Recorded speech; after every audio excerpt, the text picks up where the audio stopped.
Why do they doubt the kid? I'm about to prove them all wrong again.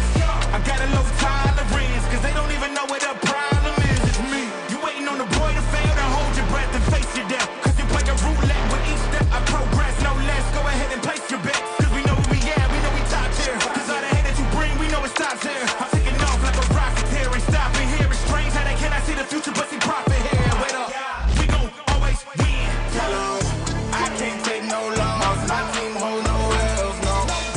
Aiming for the top, can't make it by myself. Welcome back. It's Monday. And unfortunately, we're going to have to follow along a certain theme, one that we had been following and pointing out and bringing you the details of all last week and before, obviously. But this authoritarian, and yes, I'm just going to hit it with ease and comfort now. The authoritarian way with which this guy is running our country is so obvious. It's so obvious. And one of the things that makes me a little sad about what we cover, what we're going to cover today, what we covered last week, is this in my gut, this rumbling, this unease due to the fact that I know all of these things I lay out before you and the way with which Trump is going about his presidency, all of these things appeal to the MAGA base. Today, I'm not going to really be talking to, lifelong Republicans who voted for the party, not the guy. I know a lot of them. I have beef with that as well, but none that I'm going to address today. I'm not really talking to that crowd today. Today, I'm kind of focused on the MAGA base because I know that I'm not going to convince them any of this is bad. It's quite the opposite. It's probably going to excite them, get them all pumped up about their dealmaker president. The stuff in D.C. and elsewhere, I think the MAGA base loves it. And I think this first story I'm going to dive into, if they grasp it and they understand what's going on, they should hate it. But they'll do their mental gymnastics and get around anything that's off-putting in this first story to the MAGA base. They will do their mental gymnastics. They will do them, and they will come out the other side clean, like Andy Dufresne. They'll crawl through a tunnel of crap and come out clean on the other side with their mental gymnastics and their equivocations. And you didn't know what he said. He meant what he said. He didn't mean what he said. You didn't see it. You didn't hear it. I didn't see it. Where's your facts? You don't understand. We're going to open up by talking about the CHIPS Act. I'm going to go through it quickly. We talked about it a lot as it was happening. We've mentioned it quite a bit over the last couple months. But the details of the CHIPS Act now are very important. It's a $280 billion law in August 22 by Joe Biden. Okay, creating helpful incentives to produce semiconductors. That's what CHIPS stands for. Okay, and it's to rebolster U.S.-made semiconductors and chips. That's what it was for. By Joe Biden, increased manufacturing here in the States, jobs, the companies involved, their stocks rose, and we were not as beholden to China for our semiconductors for at least the last 2 years or so. Of the $280 million, $252.7 billion specifically for semiconductor manufacturing, R&D, and workforce. The companies that received part of that $52.7 billion, Taiwanese Semiconductor Manufacturing Company, TSMC, Samsung, Micron, Global Foundries, Texas Instruments, Wolfspeed, Skywater Tech, Infineon, and Intel. Okay? Now, Trump has decided to take a 10% equity stake in Intel for the people. Okay? Intel was set to receive $10 billion approximately of that CHIPS money, of the CHIPS money. About $10 billion was going to Intel, our largest homegrown semiconductor and chip manufacturer, Intel. They're calling it equity. They're calling it equity. And I actually have a breakdown of where the money came from, exactly where it came from. But they're calling this 10% equity in Intel's overall value, around 108 billion is their approximate value. This is approximately 10%. There is some give and take with what they've already received. They received 2.2 billion from their chip subsidy, the money we gave to them. They still have another 7 point something to go. So that was factored in. And now the United States, the people, you and I, we now have a 10% stake in Intel. All right. Now, I'm not going to paint this with the usual, radical leftist brush that I like to paint things with sometimes. It's very important that you ingest this, through your own lens. It's important you see this through your own lens, and we're gonna lay out some possibilities where this ends up, what's gonna happen from here.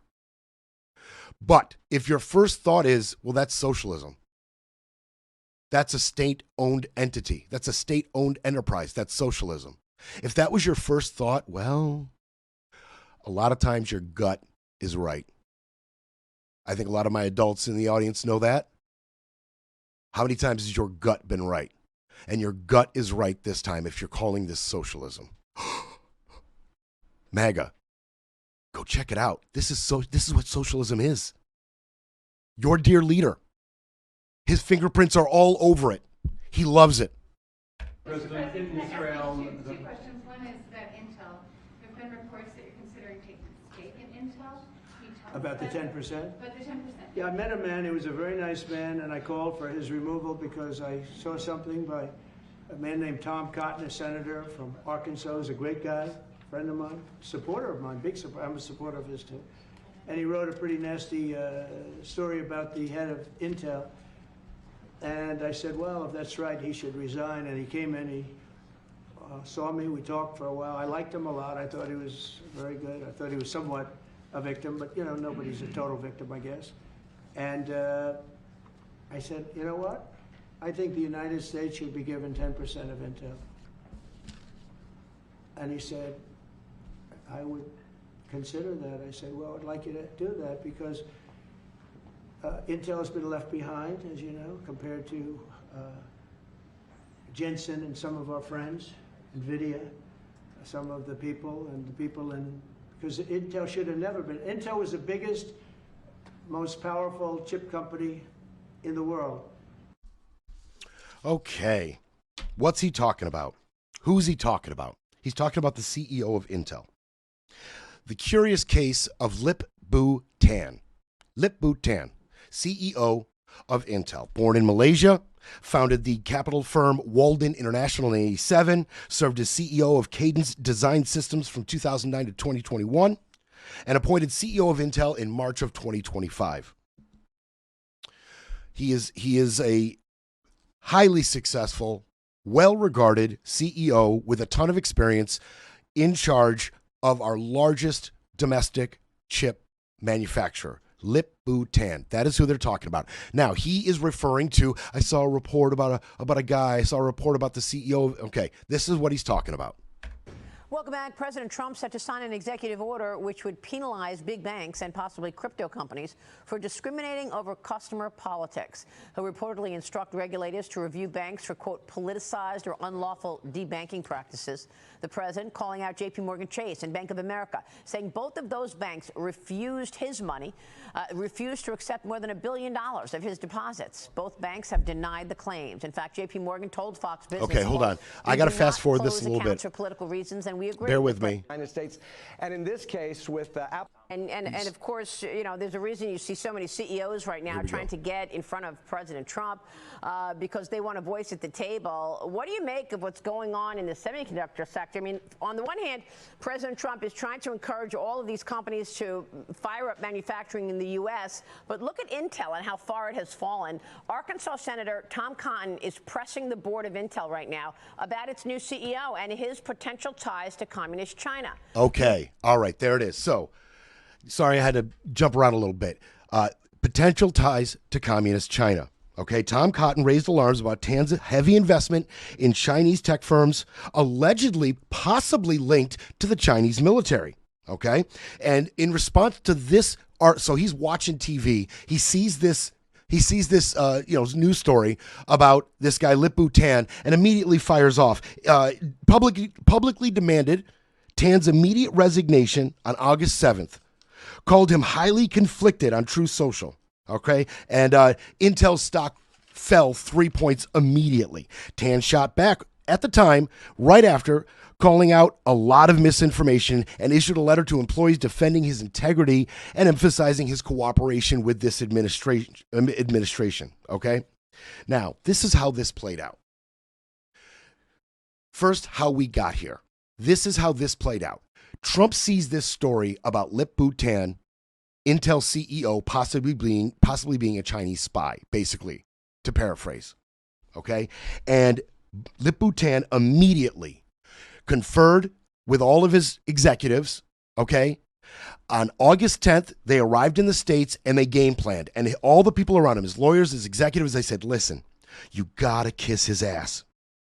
You gotta kiss his ass. I know we know he attacked you, but he'll still sit down with you, because sitting down with CEOs is bigly, strongly, and he'll like that. He'll sit down with you. He may have attacked you, but listen, go talk to him, kiss his ass. It may be okay.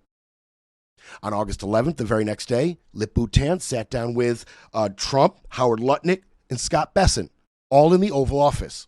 Okay? And he sought to convince, one, the president that he wasn't a spy, as ridiculous as that sounds, and two, that an investment in Intel is an investment in America's future. He tried to express upon Trump the importance of the largest domestic chip manufacturer's success, not just to the government, to their company, but to the American people. Okay? And he was successful. He was successful. In that meeting, Trump was taken by Lip-Bu Tan. He's a former basketball player, very charismatic dude. He kissed Trump's ass, and the meeting was a success. Okay? But it came at a price. And this kicks off more crony capitalism out of Trump. I told you 2 months ago, this administration was open for business. You sit down with Trump, you make a deal. You sit down with him, you kiss his ass, you make him a deal. And the deal was, you can keep your job, but we want 10%. I want to wet my beak. I don't mind you in Miami. I don't mind you in Las Vegas. He just wanted to wet his beak. But it's our beaks as well. This subsidy was our money. This steak is an American steak. This is our money. This is our money. And other people are willing to play ball immediately. Immediately. There is a Japanese investor, a tech investor named Masayoshi Son of SoftBank. As soon as they began talking on August 11th, Son, who had previously at a Mar-a-Lago dinner committed to Trump that he would invest around $100 billion in U.S. tech. Okay, that was in Mar-a-Lago months ago. He calls up during this meeting with Lip-Bu Tan and invests another $2 billion into Intel. Just like that. You play ball, you keep your job, wet my beak. I got this other guy. He wants to get involved. He wants his piece. Masayoshi's son wants to wet his beak a little bit. We already played ball with him. We have an agreement. So we're going to bring him in on the deal. We're going to bring him in on the deal. Where's this going?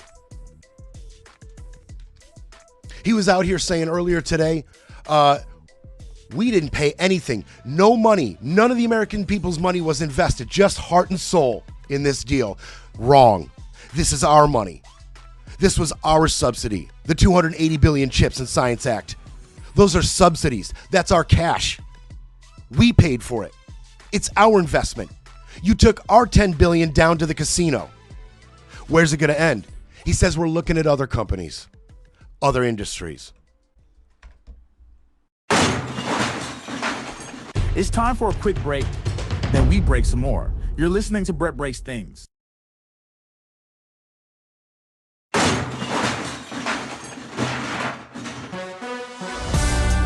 You're back with Brett Breaks Things, because democracy doesn't defend itself.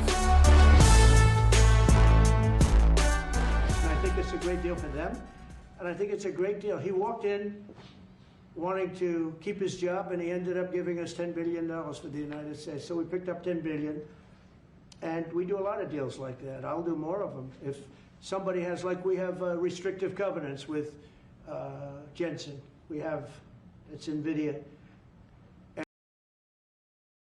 So who's next? Who's next? In my mind, the other companies that I named that got a stake in the Chips and Science Act, they're in the crosshairs. That's where he'll start, if I had to guess. And it leaves those companies in a really bad position. Do they give the money back? Do they challenge it?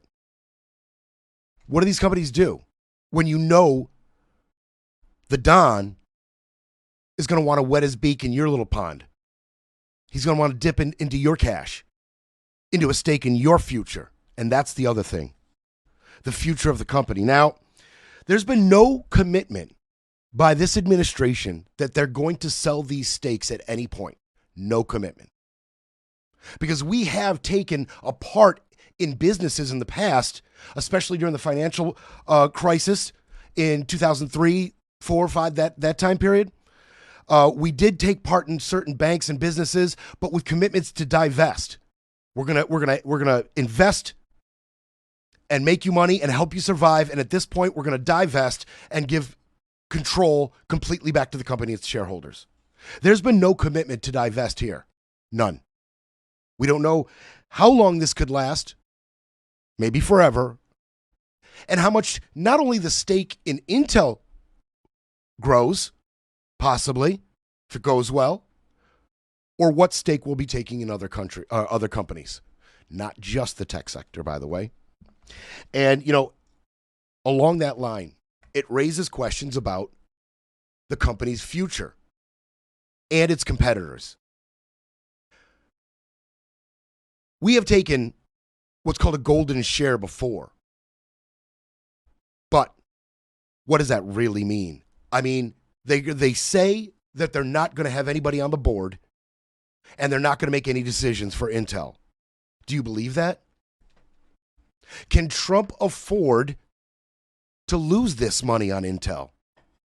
What happens if this doesn't go well and those shares devalue and he starts losing the American public billions? Not a good look. Would he even allow that to be a possibility? Or would he, doing business the way he does it, crony capitalism squared, would he just do what he has to do to make sure Intel succeeds, no matter what that might entail? And you can use your imagination on that one.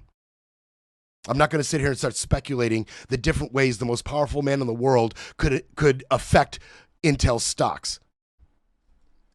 I'll let your imagination run wild on that, okay? Now, 5.7 of this $10 billion was previously awarded to Intel under the 2022 U.S. Chips and Science Act. We talked about that. $3.2 billion were also awarded to Intel through a program called Secure Enclave, okay? An initiative started by Congress. And then another 2.2, and then included is the 2.2 that they've already received.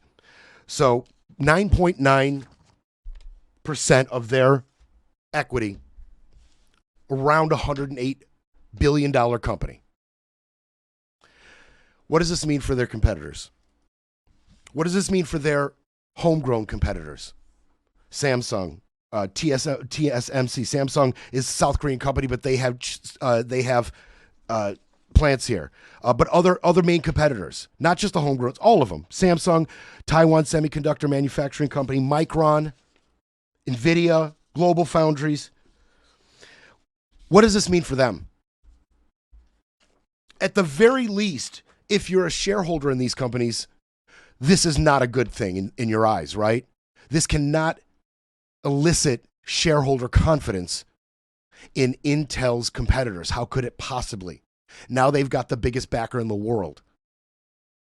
They got the biggest backer in the world. I mean, Trump's getting his vig, right? Like, he's getting his piece. Be ashamed if something happened to your company. Be ashamed if something happened to your job and your stocks. That'd be a shame. Or you could just pay me. Oldest mob business ever. The shakedown. Crony capitalism. It's what's hot in the streets right now. It is absolutely what's hot in the streets right now. And people feel a type of way about it. Now, obviously a lot of people are saying things about this. Levitt is excited about this. She's super excited. You're welcome. Sure.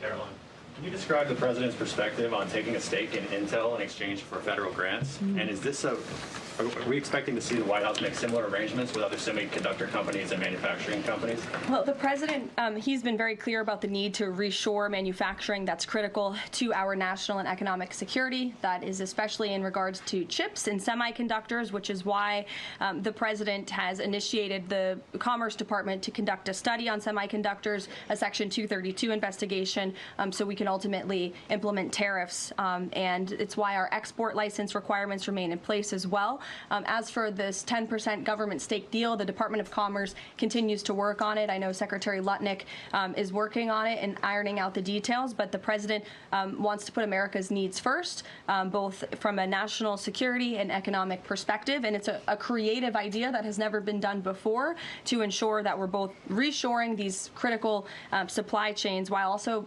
gaining something of it for the American taxpayer. You're welcome. Emily. Okay. Yeah, she said a lot there. Okay. She's talking about supply chains. You know, there's an interesting, eventuality here. A lot of countries don't take SOE products, state-owned entities, enterprises. A lot of countries don't take them. That could be a big hit in Intel's value if some countries start saying, you know what, no, this was made, this is a government-owned enterprise. We don't take this product. We're going to take its competitor and not take any more of those. No more Intel chips overseas. Could be a possible outcome here. As she's talking about shoring up supply chains and, our future in tech, it could be the exact opposite globally. Just an interesting little aside here. And there are, of course, those who want to tout the greatness of this decision by the president. And we'll hear from them, and then we'll get into what some of the dissenters might be saying. The president wants to buy a 10% stake in Intel.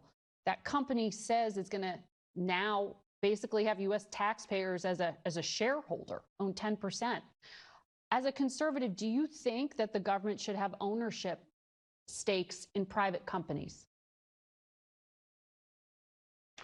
Generally speaking, no. I think when you look at prior history, when we've had, for instance, the bank bailouts, when we've had the auto bailouts, in the aftermath of the collapse of the market in '08, the American taxpayer really didn't get a return on that. I think what the president is seemingly trying to do is get a return on these tens of billions of dollars that are being invested by U.S. taxpayers into companies like Intel to manufacture chips. And so rather than just give the money away, get a return on that investment.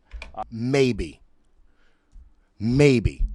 Get a return on that investment, maybe.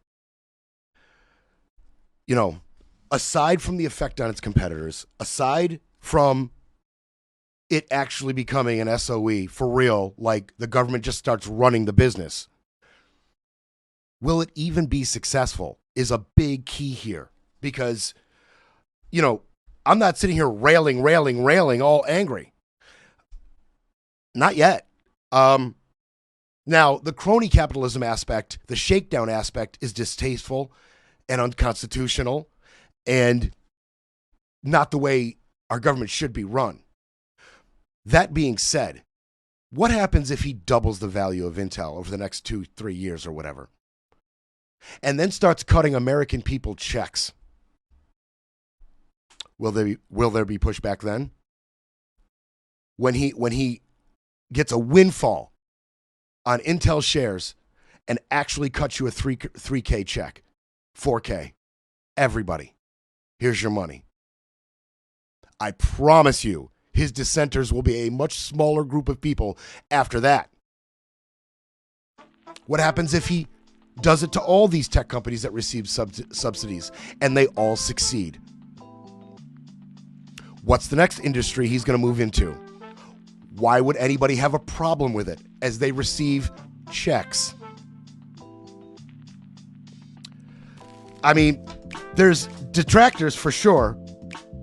Rand Paul, terrible idea. If socialism is government owning the means and production, wouldn't the government owning part of Intel be a step towards socialism? Yes, Rand, it would. And it's got its fans as well, like Bernie Sanders. If microchip companies make a profit from the generous grants they receive from the federal government, the taxpayers of America have a right to a reasonable return on that investment. That's Sanders. That's Bernie. Of course it is, right? He added, taxpayers should not be providing billions of dollars in corporate welfare to large profitable corporations like Intel without getting anything in return. Bernie. We'll be back to break it all down. You're listening to Brett Breaks Things.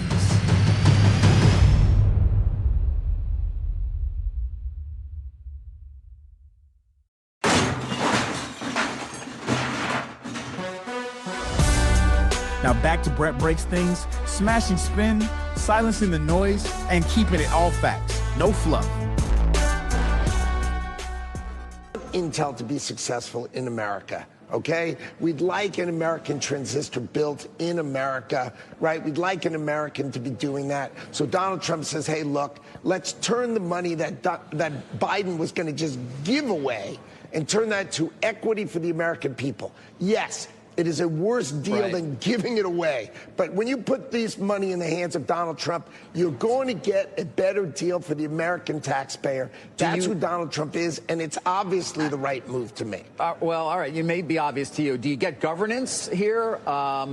By the way, once you're in for 10%, do you have to go in for even more? No. Come on. No, what? Come on, stop that stuff. It's not governance, right? We're just converting what was a grant under Biden into equity for the Trump administration. I get that. I get that. I just asked if you're going to get governance. You're going to own 10% of the company. You don't. Why wouldn't you want some non-voting? Okay. No, stop. Well, I'm not overdoing it, but you got a golden share on U.S. Steel, so it's not like impossible to imagine that you do want some level of governance here if you're going to put 10% of taxpayers' money into, or 10% of the company's taxpayers' money. No. Stop. We're not going to control anything. You can trust us. You can trust Donald Trump that he won't grift and work the system to make his investment work out from the most powerful position on the planet. No. Donald Trump doesn't take advantage of his position at all. What are you talking about, control? I'll tell you one reason he's saying that. These other companies are going to have a chance to come to the table. He's going to want to wet his beak. And they're going to have a chance to come and make a deal. But if Lutnick, a director of commerce, if he comes out and says, "Oh yeah, we got a real personal interest in this, and we're going to do what we have to do to make this work out," guess what that really does to the stocks of the competitors? Guess what happens then to the value of these companies who are going to try to compete with a government-controlled Intel? They plummet, and there will be nobody left to come to the table in this sector. No, you got to keep the market viable. You got to keep it robust. You got to have something to grift. You got to have something to wet your beak with. No. We're not taking any control. You're crazy. What are you talking about? Trump went to Truth Social about this. It is my great honor to report that the United States of America now fully owns and controls 10% of Intel, a great American company that has even more incredible future. I negotiated this deal with Lip Bu Tan, the highly respected chief executive officer of the company. The United States paid nothing for these shares. Let me stop right there. You were just calling him a Chinese spy. Highly conflicted, and he needs to resign. Then he sits down with you, and all of a sudden he's highly respected. And the United States paid nothing for these? No, wrong. We did. You and I. We paid for them. It's our cash he's gambling with. It's our cash. Let's get that straight. He keeps repeating that so he can somehow get out of culpability if this doesn't go well. No, I didn't pay anything. I need you to go back to the water cooler and say I didn't pay anything. This isn't socialism, and I didn't pay anything. If it loses, it's not your money that I'm losing. It'll be on lip boot tan. Mr. Highly Respected will go back to being highly conflicted and needs to resign again, just like that, if this doesn't go well. Just like that. Just like that. And this is a pattern. This is a pattern, okay? And more people have spoken out against this. You're going to have to explain to me how this reconciles with true conservatism, with true free market capitalism.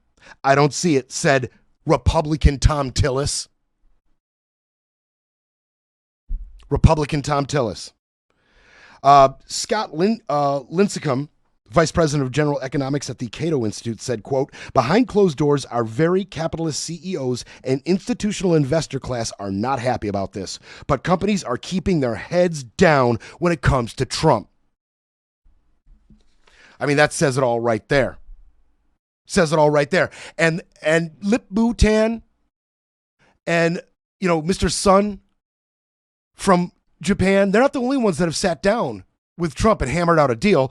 2 weeks ago, Tim Cook, CEO of Apple, went to the White House and said that the company, he was proud to report after this meeting that Apple was going to be exempt from the 100% tariffs on chips imported inside iPhones and other products after he committed $100 billion in U.S. tech.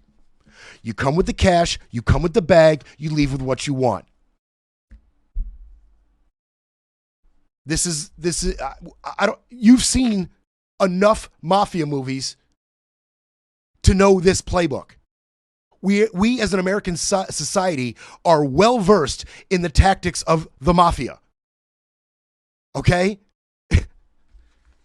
You don't have to be some movie snob who's seen The Godfather 28 times, knows every word, to understand these people are bringing gifts to the Don and the Don is doing them favors and wetting his beak. This is Mob 101. But in this context, you call it crony capitalism. It's what's hot in the streets right now. This administration is open for business. Period.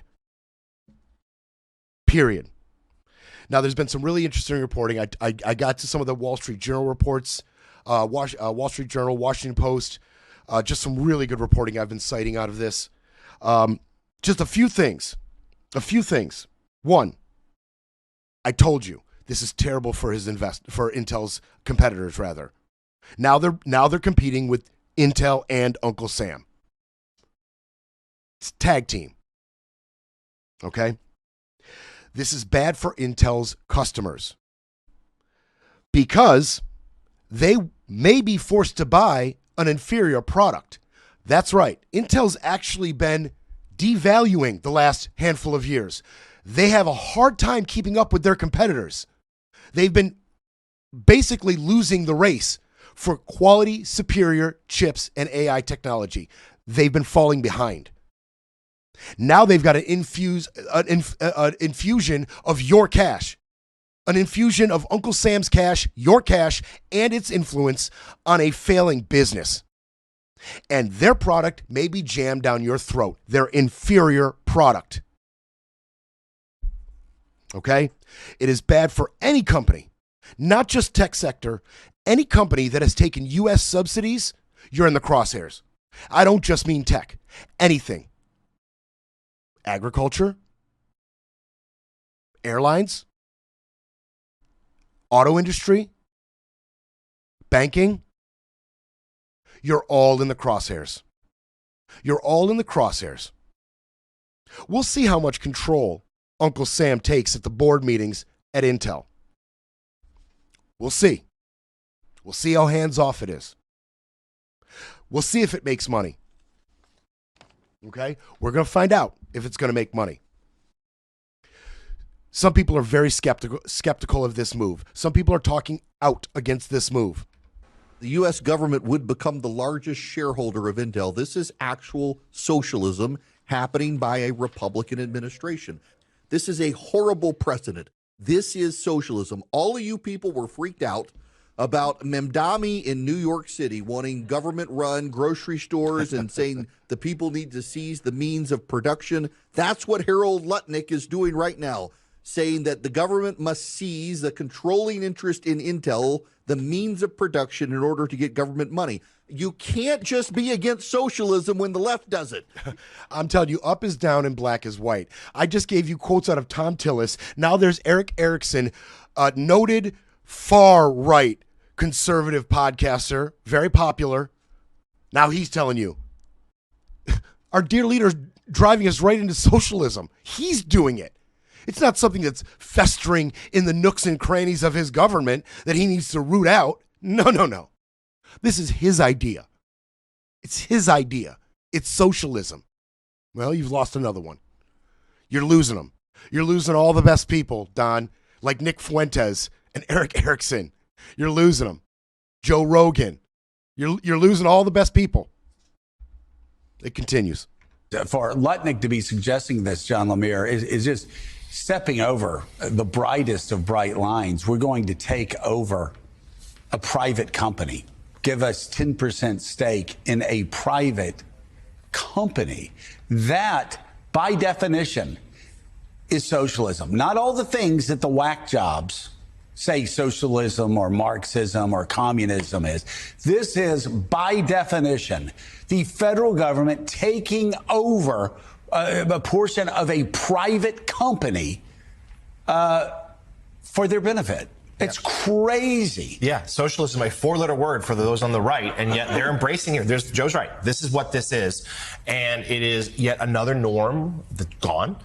It is another moment where Republicans, or we've hit on a few of them just today, Republicans have been willing to set aside long-held beliefs, Willie, because of what President Trump wants. Twist themselves in knots, defend things that were indefensible to them just a couple of years ago. Yep. Let the mental gymnastics begin. As trusted right-wing voices are telling you, MAGA and Republicans, this is socialism. This is socialism. He's taking your money and he's now investing in companies. This is socialism. We're going to keep it going. I feel like proper context from, analysts and very intelligent people is important in this instance. The more intelligent people we can hear about this from, the better. No, this is really kind of odd when you see everybody from the Fortune magazine piece that Jeffrey Sonnenfeld and the former CEOs of Xerox and Procter & Gamble wrote, or the Wall Street Journal editorial board. You're seeing what is really state capitalism here, where the government is interfering in all sorts of ways in corporate decisions, whether it be pricing, whether it be Coca-Cola, whether it be Intel, and maybe taking a stake in it. And that type of state capitalism, it often evolves into crony capitalism, where you have favored companies and industries, those that pay tribute to the leader. And that is a recipe for not only disaster, but just sort of a corrupt sense of messiness. Walter Isaacson, former CEO, journalist, well said. Well said. It's crony capitalism. That's what it is. As he takes favors, has meetings, people are exempt from certain policies, depending on how much ass you kiss, what you bring in the bag, how many times you say thank you, dear leader, that type of thing. It's crony capitalism. Tom Tillis had a position in Trump's administration. One of those guardrails that we used to enjoy around Trump, who is now off into the private sector. Let's hear from Tom Tillis. The administration is talking about taking a 10% stake of Intel. It has negotiated a U.S. Steel merger, and the president retains what he calls a golden share to make decisions about that. There have been relationships forged with Apple and other companies that come to the White House, do certain specific things for the president, and in exchange, the president extracts something that the federal government gets, putting the federal government in lots of boardrooms it hasn't been in before. Yeah. Now, Biden did that too with the Inflation Reduction Act and some other things. I'm not suggesting he didn't. How comfortable or uncomfortable are you with this? The fact that Biden did it too should be your first indication that I would be uncomfortable with it. Okay, now I misspoke, by the way. Current senator from North Carolina, Tom Tillis. I got him conflated with somebody else who's now not in the administration anymore. I do apologize for that, but that is current Senator Tom Tillis, and he, right off the gate, like letting you know, oh, I'm still radicalized. I may have some things to say about this. I may feel a certain way about this, but let's open this with taking shots at Biden. That's how we're going to open this. I don't care if it's $1 or $1 billion stake in an American country. That starts feeling like a semi-state-owned enterprise a la CCCP. I don't believe that the U.S. government should be picking winners and losers, because you won't always be right. Export licenses? With U.S. taxpayer dollars. Okay, he said a lot right there. He said a lot right there. You're making us look like China. And this is our money, and you're gambling. You may win or you may lose. That was just a 20-second clip, and he kind of summed it up. This is socialism, state-run capitalism, and you could lose our money. You could lose, and it's our money. He sees it clearly. He sees it for exactly what it is. That is Republican Tom Tillis, governor out of North Carolina, telling you, senator out of North Carolina, telling you exactly what's what in terms of whose money this is, and there is a risk. No doubt. Big risk. Your cash. Breaking politics, breaking narratives, breaking news. But first, we need a coffee break.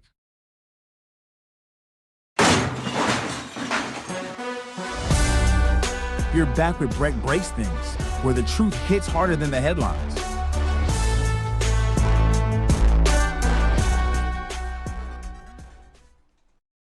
So, Trump strong-armed our cash, strong-armed Intel. By the way, NVIDIA has to pay 15% of all its overseas windfall, any money made, 15% of all overseas cash from NVIDIA sales goes to the government now. Apple now paying $100 billion to steer clear of these tariffs, these mafioso tactics. And the tactics continue. As we told you, the DC story has grown.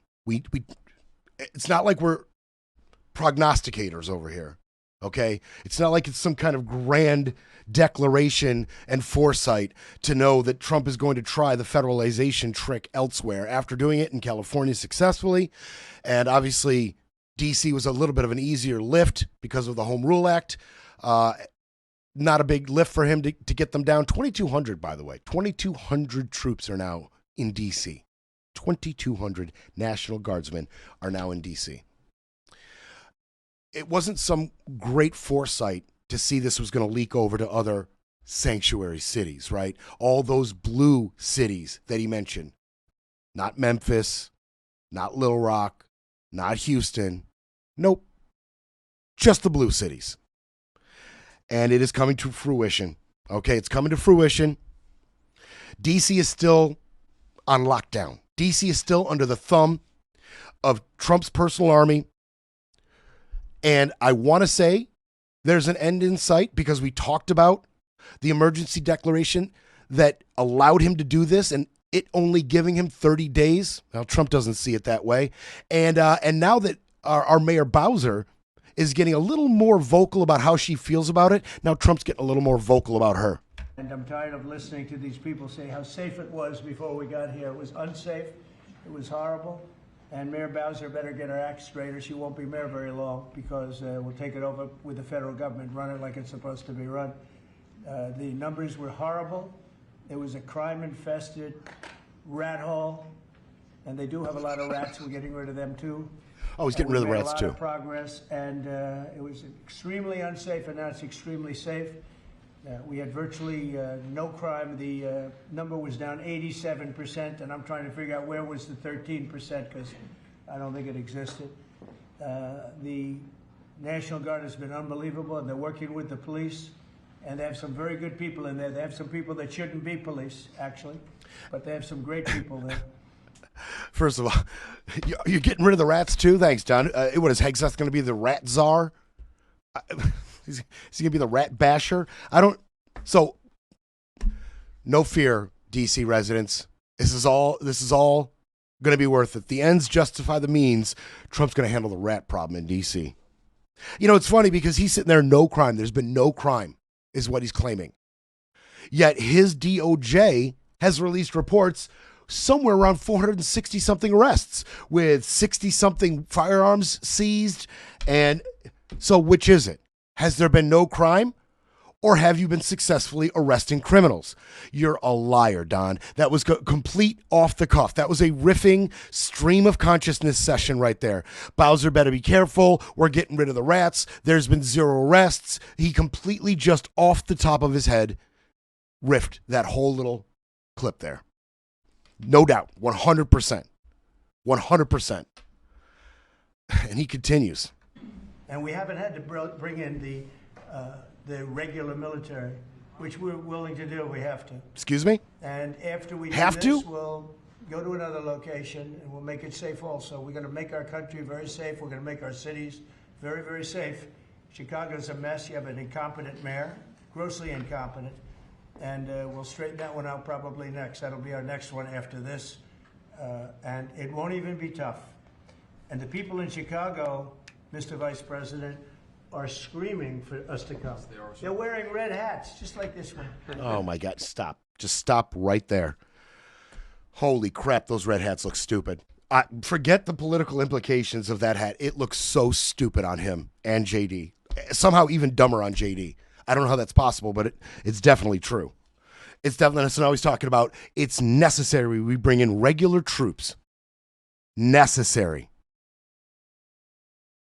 But if there's been no crime since you got there, why would more troops be necessary?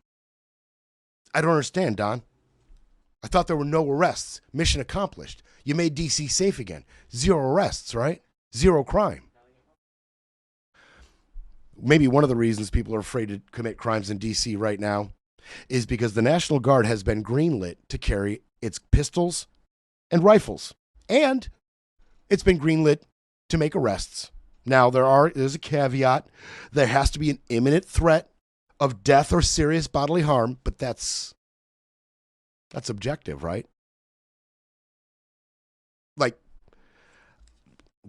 a threat to one person may not be a threat to another. Just saying. And so now they're carrying M17 pistols and M4 carbine rifles. M4 carbine rifles. That is a weapon of war. An M4 carbine rifle has absolutely no business in policing a city. None. No business. Just one purpose. One goal. Fear. Intimidation. Authoritarianism. That is the goal of having 2,200 troops armed with M4 carbines on the streets of Washington, D.C. There is only one reason to do that. One reason. And that is fear. That's the only reason you would do that, is fear. Fear is the number one weapon in Trump's arsenal right now across the board. Making foreign countries afraid, making CEOs afraid, making former political, opposition, retired political opposition afraid. The citizens of Washington, D.C., they need to be afraid. You know who else needs to be afraid? Chris Christie needs to be afraid. You know, he went on and did some interviews about Trump and the connection Trump may have had to the FBI raiding of John Bolton's home and office. Okay. Christie went and did a couple interviews, had a couple things to say about Trump's role in those raids. Right after, Trump wrote on Truth Social that Mr. Christie had lied about the 2013 lane closures of the George Washington Bridge in order to stay out of prison, at the same time sacrificing people who worked for him. He dug up a 12-year-old story. He dug up a 12-year-old story on Chris Christie to threaten him, and not just threaten him with an investigation. For the sake of justice, perhaps we should start looking at the very serious situation again. No one is above the law. You have the balls to go in front of a TV camera and say anything negative about President Trump? Investigation. I am your retribution. That's what he promised. And that's what he's doing. Who else is he threatening? Who else is he threatening? How about ABC and NBC? For their picking on Don. MAGA, for just a second. Not talking to the Republicans, the lifelong Republicans. I'm talking to the cult members right now. I'm talking only to the cult members. Your cult leader is the most uncharismatic, unconvincing POS cult leader there ever was. I mean, if you go and watch video of Mr. Applewhite of the Heaven's Gate cult, he'll sit there very calm and say, hey, we're going to go ahead and ascend back to our home dimension now. And we understand if you think we're crazy because you don't have the knowledge that we have. But because we do, we're going to kill ourselves and join the comet. Simple, charismatic, got a bunch of people to take Kool-Aid. Was it Kool-Aid? I think it was Kool-Aid. Was that the Kool-Aid? I think it was some kind of Kool-Aid. No, Jim Jones was the Kool-Aid. They took something, and they all died together, all wearing Nikes. Jim Jones, you watch videos of Jim Jones, I mean, crazy, bat crap crazy for sure, but up until Jonestown, very charismatic, inclusive, good-looking guy, awesome order, a cult leader. And yes, your cult leader does share one underlying theme of cult leaders, which is the pedophilia. I mean, David Koresh and many others, they were also pedophiles. But yours is so uncharismatic. He's just a terrible cult leader. And he's a crybaby. He's a crybaby. He's always the victim. Never seen anything like this in terms of cult leaders. But he cried about ABC and NBC. Cried about him. Why is it that ABC and NBC fake news, two of the absolute worst and most biased networks anywhere in the world, aren't paying millions of dollars a year in license fees? They should lose their licenses for their unfair coverage of Republicans and conservatives, but at a minimum, they should pay up big for having the privilege of using the most valuable airwaves anywhere at any time. Crooked journalism should not be rewarded. It should be terminated. Okay. All right. That sounds like an attack on press to me. Despite a very high popularity and, according to many, among the greatest 8 months in presidential history, ABC and NBC fake news, two of the worst and most biased networks in history, give me 97% bad stories. If that is the case, they are simply an arm of the Democrat Party and should, according to many, have their licenses revoked by the FCC, according to many. Nobody's saying that. You're saying that. There's the attack on free press. There's the strong arm. There's the threats. Pull their licenses. 97% bad stories. You mean 97% true stories about you, Don? They're still speaking truth to power. So what's power going to do? Pull its license. Pull its license. Investigate Chris Christie. Invade other cities. Have CEOs of companies fired. That's what power does. They'll try to repair the narrative, but Brett Breaks Things will be back tomorrow to break it all down.